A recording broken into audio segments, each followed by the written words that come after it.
La vidéo que vous allez voir, qui suit, a été enregistrée dans les conditions du direct, dans le cadre du cours d'initiation au journalisme organisé par Madame Conseil, enseignante d'espagnol à la faculté de lettres et sciences humaines du pôle universitaire régional de Martinique de l'Université des Antilles. Bonjour, bonjour, bienvenue aux Les Anonymes en Action.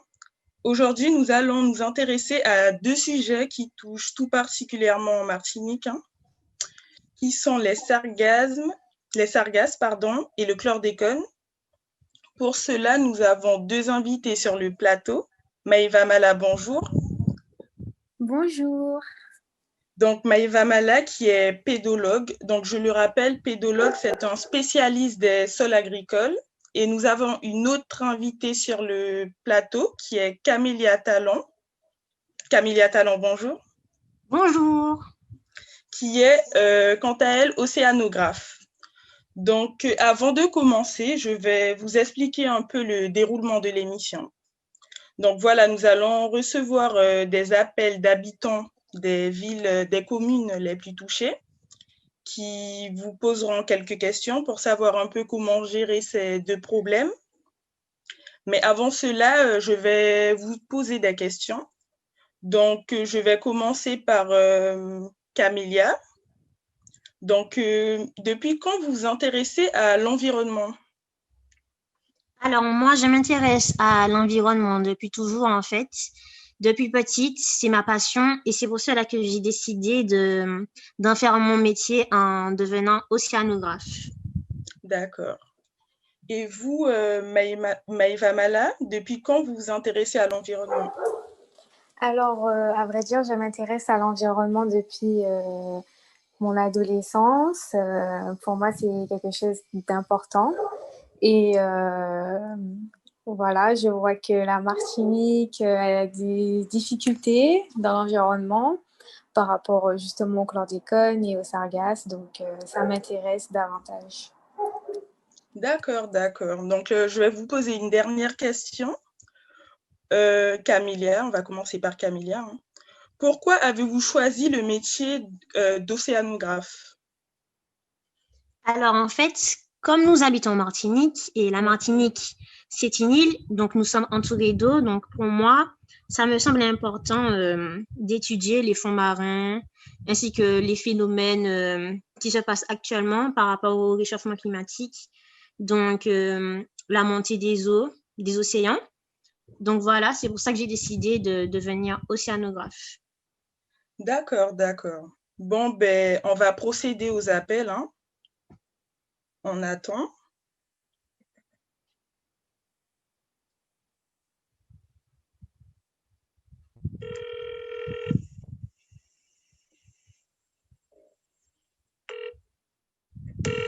Bonjour, Bonjour, oui, vous êtes? c'est Mélie du Robert. D'accord. Donc, ben, on attend, puisque je crois que je vais recevoir un deuxième appel. D'accord.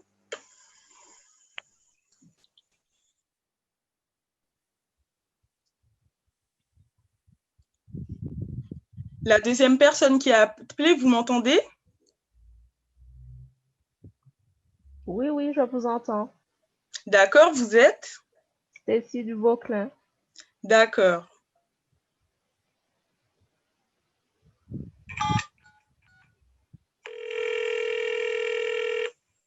Bonjour madame, Bonjour, vous êtes? je suis Paola de Saint-Marie. D'accord. Donc, vous toutes, vous voulez poser des questions concernant les deux sujets, hein, les sargasmes et le chlordécone, c'est bien ça? Tout à fait. Tout à Donc, fait. voilà. D'accord, ok.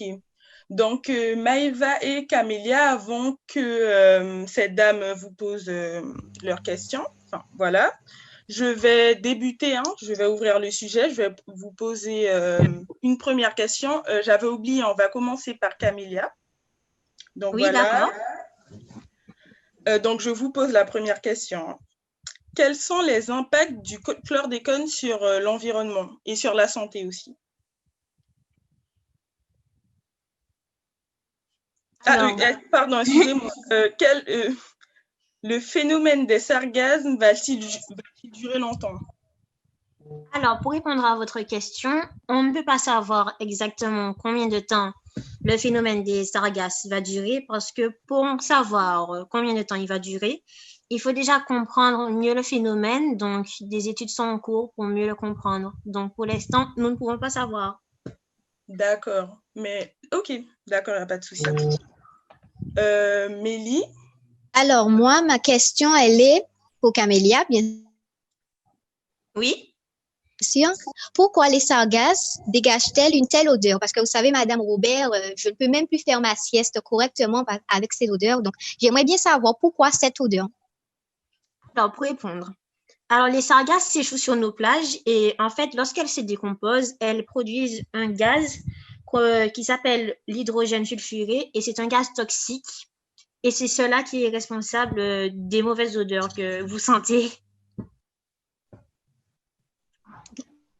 D'accord, merci. Mélie, ça fait un moment que vous habitez ici, ça fait longtemps que vous avez ce problème-là, on va dire. Oui, ça fait très longtemps. D'accord. Oui, bien sûr. D'accord, donc c'est la deuxième personne qui devait poser une question. Je crois bien que c'est Stécie, c'est ça? Oui, c'est bien moi. Stécie qui nous vient du? Vauclin. D'accord. Vous pouvez poser votre question. Ma question est assez simple. Est-ce qu'on a déjà pensé à utiliser les sargasses pour autre chose? Alors oui, c'est étonnant, mais les sargasses dans d'autres pays, comme la Chine par exemple, sont utilisées de diverses manières. Alors, on peut les utiliser en tant que denrées alimentaires parce qu'elles sont très riches en protéines, donc pour remplacer la viande. Et on l'utilise également en cosmétique pour ses vertus hydratantes. Donc, par contre, pour les auditeurs qui nous écoutent, elles peuvent être utilisées dans l'alimentation, mais n'allez pas prendre les sargasses qui sont échouées sur les plages. Là, on parle des sargasses qui sont en pleine mer. Ah oui, ça c'est sûr.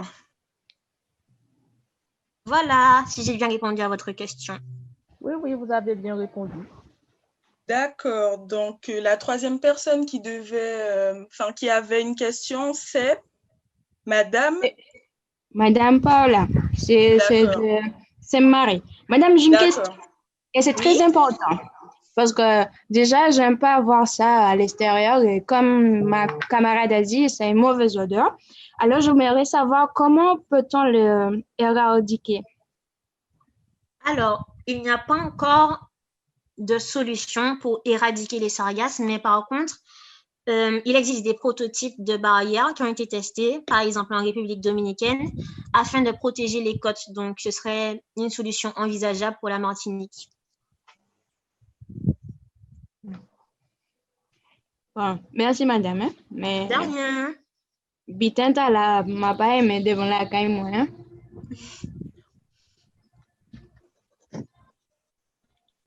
Donc, on passe à la question suivante. Je crois que Mélie, vous aviez une autre question, c'est ça? Oui, j'ai une deuxième question pour Camélia. Oui. Quel est le risque pour ma santé si je respire du H2S? Alors, pour les personnes comme vous qui habitent sur les littoraux, donc vous êtes fortement exposés à l'odeur des sargasses, vous pouvez souffrir d'irritation des muqueuses oculaires et respiratoires, ainsi que de symptômes neurologiques. Donc, les symptômes neurologiques, ce sont les maux de tête, les vertiges et la nausée.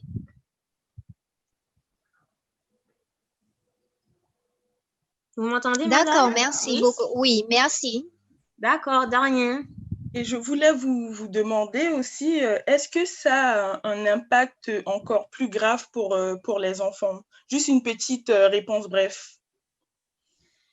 Bien sûr, parce que les enfants, ce sont les êtres les plus fragiles, ainsi que les personnes âgées, donc il faut vraiment faire attention. D'accord. Okay. Madame, excusez-moi, j'ai une question. Oui.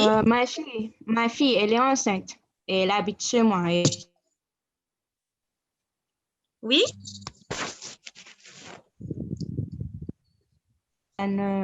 Il n'y a aucun danger pour elle, pour le petit?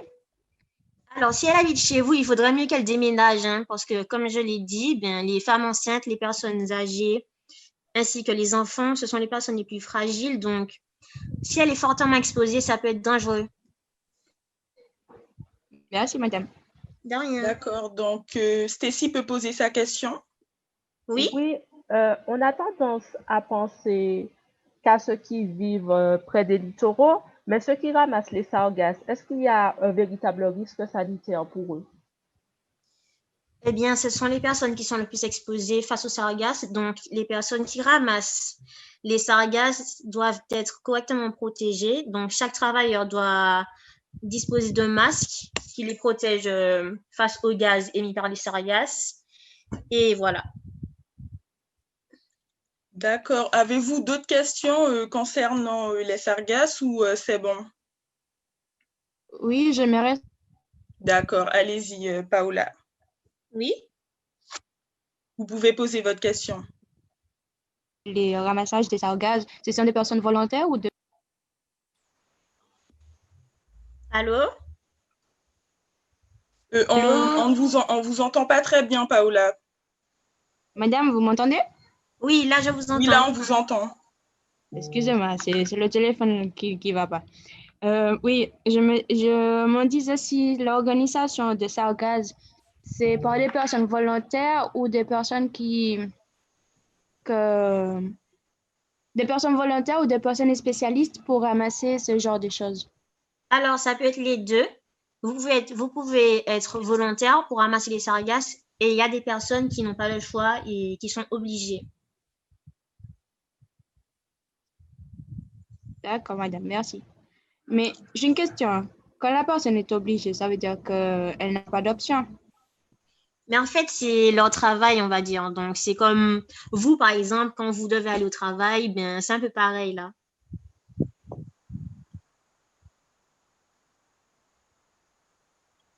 Paola, vous avez fini? Merci. D'accord. Donc, merci pour cette intervention, hein, Camélia.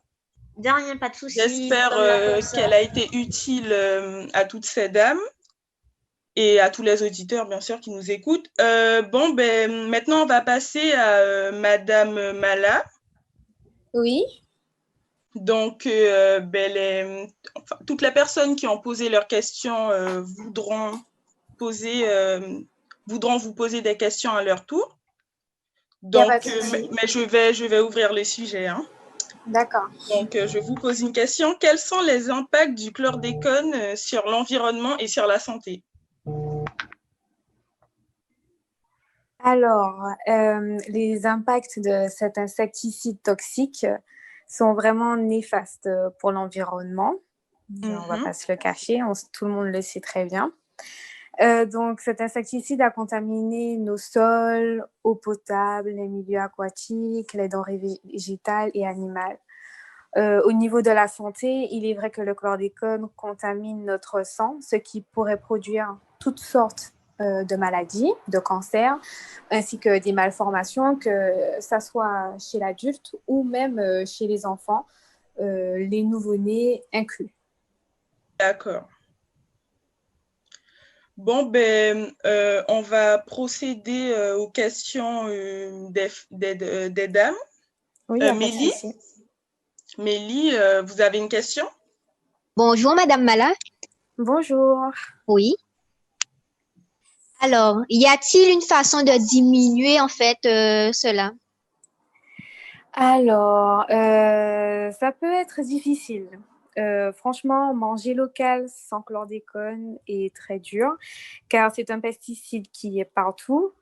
Il s'accumule dans l'organisme et voilà, ça peut paraître comme impossible. Par contre, nous pouvons avoir quand même des petites astuces que l'on pourrait faire du coup pour limiter l'exposition du chlordécone, comme par exemple laver nos fruits et légumes, ce que normalement on doit faire systématiquement. Oui, bien les sûr. éplucher et oui, les éplucher, car en fait c'est la peau qui est la plus contaminée. Voilà. Merci beaucoup. Mélie, c'est bon, on a pu répondre à votre question. D'accord. Donc, c'est au tour de Stacy. Stacy, vous êtes toujours là? Oui, je suis toujours là. Bonjour, Allez-y, Madame. d'accord. Allez-y, vous pouvez Bonjour poser votre madame. Bonjour, question. Madame Mala. Alors, ma question est, est-ce qu'il y a un projet de dépistage pour le chlordécone dans le futur? Alors, on peut se faire dépister en réalisant tout simplement des tests sanguins qui vous donneront le taux de chlordécone que vous avez dans le sang. D'ailleurs, il est recommandé, pour tous ceux qui m'écoutent, il est recommandé aux hommes ayant un taux positif de la chlordécone de faire un dépistage du cancer de la prostate.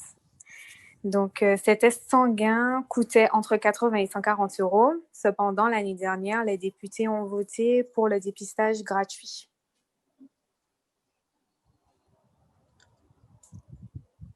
En espérant avoir bien répondu à votre question. Et si c'est bon? Oui, elle a bien répondu à ma question. Merci. Ok, super. Paola, vous m'entendez? Vous pouvez y aller si vous avez une question. Oui, c'est juste pour finir, madame. Je sais que vous êtes un peu fatiguée, mais je voudrais vous demander, pourquoi y a-t-il récemment une manifestation à la Martinique? Pourtant, j'ai participé aussi, alors du coup, je me demande pourquoi se fait cela. Alors, il y a eu des manifestations au sujet du chlordécone, tout simplement parce que la population, les manifestants demandent à l'État une reconnaissance de l'impact qu'a le chlordécone sur la population antillaise. Du coup, ils demandent à ce que l'État, en fait, soit plus sérieux à ce sujet. Ok, madame, je vous remercie beaucoup. Il n'y a pas de problème. D'accord. Donc, on va bientôt clôturer l'émission.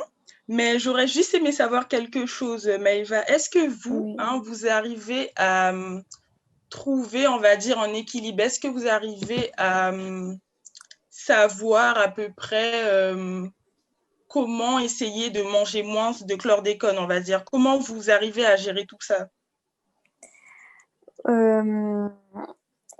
En réalité, comme c'est assez compliqué, donc j'essaye juste de, par exemple, comme j'ai pu vous le dire, d'éplucher mes fruits et légumes, de bien les nettoyer, etc.